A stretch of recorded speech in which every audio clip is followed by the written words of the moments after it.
Welcome back to MK vision Tamil. இன்னைக்கு இந்த வீடியோல நாம பார்க்க போறது சமீபத்தில மலையாளத்தில வெளியான ஒரு ஃபேமிலி டிராமா மூவி தான் அன்போடு கண்மணி. இந்த படத்துல யாரெல்லாம் நடிச்சிருக்காங்க அப்படின்னு பார்க்கும்போது, அர்ஜுன் அசோகன், அனாகா நாராயணன் இப்படி பல பேர் இந்த படத்துல வந்திருக்காங்க. லிஜோ தாமஸ் இந்த படத்த வந்து டைரக்ட் பண்ணியிருக்காரு. படத்துடைய கதை வந்து என்ன அப்படின்னு முதல்ல பார்த்துரலாம். கதையோட ஆரம்பத்திலே நம்ம ஹீரோயினுக்கு கல்யாணம் ஆகுது. கல்யாணத்துக்கு அப்புறமா நல்ல ஒரு அண்டர்ஸ்டாண்டிங் உள்ள கப்பலா சந்தோஷமா தன்னுடைய லைஃப்ப வந்து வாழ்ந்துட்டு இருக்காங்க. இப்படியே சில வருஷங்கள் வந்துட்டு போகுது. இவங்கள பார்க்குற எல்லாருமே அக்கம் பக்கம் வீட்டுக்காரங்களாகட்டும், சொந்தக்காரங்களாகட்டும் எல்லாருமே வந்துட்டு கேட்கக்கூடிய ஒரே கேள்வி, "என்ன வேற எதுவும் விசேஷம் இல்லையா?" அப்படிங்கிற மாரி கேட்குறாங்க. அதாவது குழந்தை பெத்துக்கிறதுக்கான ஐடியா வந்து இருக்கா? இல்லையா? என்ன பிளான் வச்சிருக்கீங்க? அப்படிங்கிற மாரி பார்க்குற எல்லாருமே வந்து கேட்குறாங்க.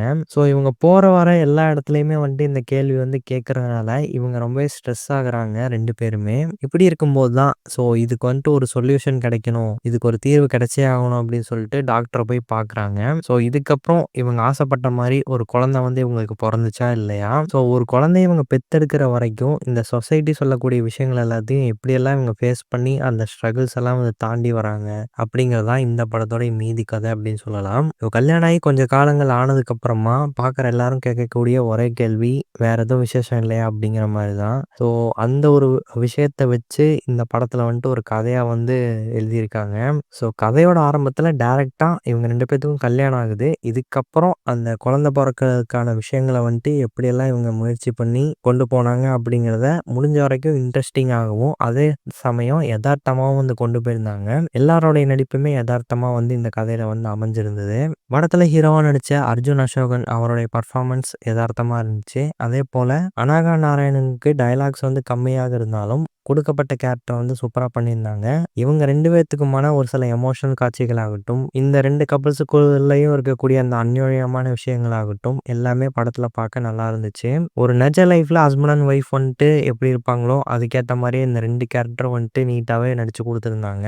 படத்துல நடிச்ச எல்லா சப்போர்ட்டிங் கேரக்டர்ஸும் அவங்க ரோல வந்து சூப்பராவே பண்ணியிருந்தாங்க அப்படின்னு சொல்லலாம். ஸோ இந்த படத்த பொறுத்தவரைக்கும் எல்லாருக்குமான ஒரு படமா இருக்குமா அப்படின்னு சொல்லி கேட்டீங்கன்னா, அந்த மாரி இருக்காது. இது ஒரு ஃபேமிலிக்குள்ள நடக்கக்கூடிய ஒரு சில டிராமாவான விஷயங்கள். அதாவது அந்த குழந்தைய பெத்தெடுக்கிற வரைக்கும் இவங்க என்னென்ன ஸ்ட்ரகிள்ஸ் எல்லாம் வந்து ஃபேஸ் பண்றாங்க அப்படிங்கிறத நமக்கு போர் அடிக்காம முடிஞ்ச வரைக்கும் இன்ட்ரஸ்டிங்கா குடுக்க ட்ரை பண்ணியிருக்காங்க. அது நல்லாவே ஒர்க் அவுட் ஆயிருக்கு. ஒரு சில காட்சிகள் மட்டும் கொஞ்சம் லைட்டா பொறுமைய சோதிக்கிற மாரி தெரியலாம். மத்தபடி இந்த படத்தோடைய ரன் டைமே வந்துட்டு பார்த்தீங்கன்னா 2 மணி நேரத்துக்குள்ள தான். ஸோ அதனாலேயே இந்த கதைக்கு என்ன தேவையோ, இது எங்க கொண்டு போய் முடிக்கணுமோ அத வந்து நீட்டா வந்து முடிச்சிருந்தாங்க.